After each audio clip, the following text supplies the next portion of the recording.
जो भी टीम इस सीजन आईपीएल को जीतेगी उसे 20 करोड़ रुपए का इनाम दिया जाएगा। जी हाँ, 20 करोड़। एक आम आदमी के लिए बहुत ज़्यादा रुपया होता है, लेकिन एक आईपीएल टीम के लिए जरा सोच कर देखिए।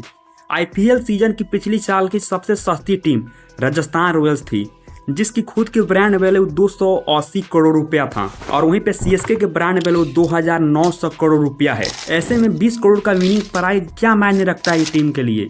जाहिर सी बात है, जो आईपीएल का खेल आप टीवी पे देखते हैं वो सिर्फ एक खेल है, लेकिन पैसों का खेल तो उसके पीछे पीछे चलता है, जो सोचकर जानकर आपके होश उड़ जाएंगे। तो इसलिए आज की इस वीडियो में हम लोग समझेंगे आईपीएल के बिजनेस मॉडल को, कि आईपीएल से पैसे टीम्स या फिर बीसीसीआई या फिर और सारे लोग कैसे कमाते हैं। Indian Premier League has developed a unique brand of cricket that combines entertainment with fast-paced action and attracts players from around the world. The Indian Premier League, or the IPL, has only been around for 12 years, but it's fast become one of the most popular and valuable cricket leagues on the planet. India has given a model for other countries to follow. When the IPL was successful, all these other places went, well, we'll set up our own leagues and we'll try. IPL शुरू होने के करीब 1 साल पहले ICL cricket league चलता था। इसे एक प्राइवेट कंपनी के द्वारा ऑर्गेनाइज किया गया था। उसका नाम था जी इंटरटेनमेंट इंटरप्राइजेज, जो अभी के डेट में जी न्यूज और जी टीवी चलाती है। इसका कॉन्सेप्ट बिल्कुल आईपीएल जैसा ही था। अलग अलग शहरों की टीम होगी, अलग अलग शहरों को प्लेयर ऑक्शन में आएंगे, उसे टीम के मैनेजमेंट खरीदेगी, फिर एक टीम बनाकर अलग अलग सारी टीम आपस में लीग खेलेगी। लेकिन यहाँ पे दिक्कत ये था कि आईसीएल जो क्रिकेट लीग था वो हमारे बीसीसीआई या फिर आईसीसी के कंट्रोल में नहीं था, वो खुद की एक प्राइवेट कंपनी थी। ये देखकर ये दोनों बोर्ड बहुत नाराज हो गए। इन्हें अच्छा नहीं लगता था कि कोई ऐसा लीग इंडिया में चले और वो हमारे कंट्रोल में ना हो। इसलिए इन्होंने एक फैसला लिया। इन लोगों ने अनाउंस कर दिया, बीसीसीआई और आईसीसी ने अनाउंस कर दिया कि जो भी खिलाड़ी आईसीएल खेलेंगे उन्हें मैं अपने लीग से यानी डोमेस्टिक क्रिकेट लीग से बैन कर दूंगा। और ये भी अनाउंस किए कि सारे खिलाड़ियों की अब डोमेस्टिक में सैलरी बढ़ा दी जाएगी, क्योंकि बीसीसीआई नहीं चाहता था कि कोई ऐसी टूर्नामेंट इंडिया में चले जो उसके कंट्रोल से बाहर हो। फिर 13 सितंबर 2007 में बीसीसीआई ने आईपीएल का अनाउंस किया। उस समय बीसीसीआई के वाइस प्रेसिडेंट थे ललित मोदी। उन्हीं के अंदर में ये टूर्नामेंट ऑर्गेनाइज किया जा रहा था। और फिर 2008 में आईपीएल का पहला सीजन खेला गया और 2009 में आईसीएल का आखिरी सीजन खेला गया। इस तरह से धीरे धीरे आईसीएल की इंडिया से मृत्यु हो गई और वहां से इंडिया में जन्म लिया आईपीएल यानी इंडियन प्रीमियर लीग। ये जानना इसलिए जरूरी है कि आईपीएल का अगर बिजनेस मॉडल समझना है, बीसीसीआई इस बिजनेस मॉडल के सेंटर में बैठा है। आईपीएल की पूरी गवर्निंग बॉडी आज के दिन में है बीसीसीआई। जरा सोच कर देखिए, आईसीएल जैसे टूर्नामेंट अगर इंडिया में चल गए होते तो उसकी गवर्निंग बॉडी कौन होता? जी इंटरटेनमेंट वाली प्राइवेट कंपनी होती। हम अपने टॉपिक पे वापस आए तो आईपीएल को कंडक्ट कराने की यानी रिकॉग्नाइज कराने की पूरी रिस्पॉन्सिबिलिटी होती है बीसीसीआई के पास। बीसीसीआई के अलावा 3 और कंपोनेंट्स हैं इस आईपीएल के बिजनेस मॉडल में। पहला ब्रॉडकास्टर, जिस टीवी पे आप आईपीएल देखते हैं। दूसरा आईपीएल की टीम्स, जिन्हें ऑन किया जाता है एक प्राइवेट कंपनी और प्राइवेट इंडिविजुअल के द्वारा। और तीसरा स्पॉन्सर, जो प्राइवेट कंपनी स्पॉन्सर करती है आईपीएल को और आईपीएल की टीम्स को और एड्स देती है टीवी चैनल पर। और बीसीसीआई चौथा कंपोनेंट है इस मॉडल में, जो आईपीएल की गवर्निंग बॉडी है। इसके लिए 2 मेन रिसोर्स है पैसा रेवेन्यू करने का यानी कि पैसा कमाने का। पहला है स्पॉन्सर का जरिया, और आपको हम बता दें कि स्पॉन्सर भी 2 प्रकार के होते हैं। आपको याद होगा एक टाइम पे कहा जाता था डीएलएफ आईपीएल, फिर आईपीएल को कहने लगे पेप्सी आईपीएल, बीबो आईपीएल, और आज के दिन में कहते हैं टाटा आईपीएल। जिस ब्रांड नेम का इस्तेमाल किया जा रहा है आईपीएल के पहले, इसे टाइटल स्पॉन्सर कहा जाता है, क्योंकि जब जब आप आईपीएल का नाम अपने मुंह से लोगे तब तब आपको इस कंपनी का नाम दिमाग में आएगा। तो ये ब्रांड्स बहुत ज्यादा पैसे देते हैं टाइटल स्पॉन्सर के लिए।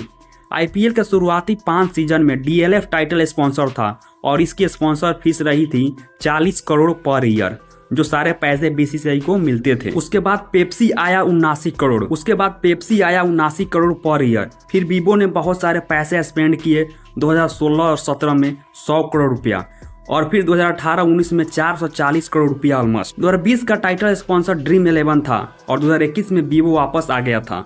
और अभी 2024 से 28 की बात करें तो टाइटल स्पॉन्सर के लिए बीसीसीआई लेगी 2000 से 2400 करोड़ तक। अब टाइटल स्पॉन्सर से जो पैसा मिलता है उसमें से 50% पैसा बीसीसीआई अपने पास रखता है और 50% पैसा टीम्स को दे देता है। टीम को ओनर को दे देता है। अब इस टाइटल स्पॉन्सर से जो पैसा मिलता है उसमें से 50% पैसा बीसीसीआई अपने पास रखता है और 50% पैसा टीम्स को दे देता है। अब इसके अलावा होते हैं आईपीएल के ऑफिशियल स्पॉन्सर, कुछ ब्रांड जो आईपीएल के अलग अलग चीज़ों पर स्पॉन्सर करते हैं, जैसे सीए टायर ने जो स्ट्रैटेजी ब्रेक है उसे स्पॉन्सर करता है।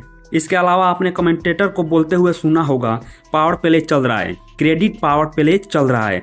फिर उन्होंने बना रखा है dream 11 game changer of match. ऐसे और बहुत सारे कंपनियां हैं जो अलग अलग चीज़ों पर स्पॉन्सर करता है। अगर ऐसे स्पॉन्सर को टोटल किया जाए तो इसका टोटल रेवेन्यू होता है पर ईयर 400 से 450 करोड़ तक। अब ये स्पॉन्सर एक जरिया हो गया है बीसीसीआई की कमाई का। इसके अलावा एक दूसरा बहुत बड़ा जरिया है बीसीसीआई के लिए ब्रॉडकास्टर को राइट्स देना। अब आईपीएल किसी न किसी टीवी चैनल पर तो प्ले किया ही जाएगा। किस टीवी चैनल पर प्ले किया जाएगा? अब यहाँ पर जो टीवी चैनल वाले सबसे ज़्यादा पैसा देंगे बीसीसीआई को, उसे ही बीसीसीआई आईपीएल का राइट्स देगा कि अब आप अपने टीवी चैनल पर आईपीएल चला सकते। आईपीएल के पहले 10 सालों के लिए सोनी के पास ये मीडिया राइट्स थे। 2008 से 2017 तक उन्होंने टोटल 8,200 करोड़ रुपया स्पेंड किया था।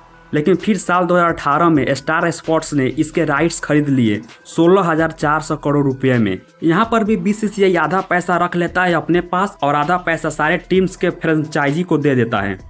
अब यहाँ पर आप सबको मन में एक सवाल उठ रहा होगा कि जब स्टार स्पोर्ट्स 16,000 करोड़ स्पेंड कर रहा है तो फिर कुछ तो उन्हें वापस मिल रहा होगा। तो उन्हें भाई वापस ही नहीं मिलता है, बल्कि यहाँ से इस प्रोसेस से वो प्रॉफिट ही कमा के जाते हैं। जैसे ये जान के चलिए कि स्टार स्पोर्ट्स पर अगर आपको 2022 में 10 सेकेंड का ऐड चलाना होते थे तो उसके लिए आपको स्पेंड करने होते थे 15 लाख रुपए।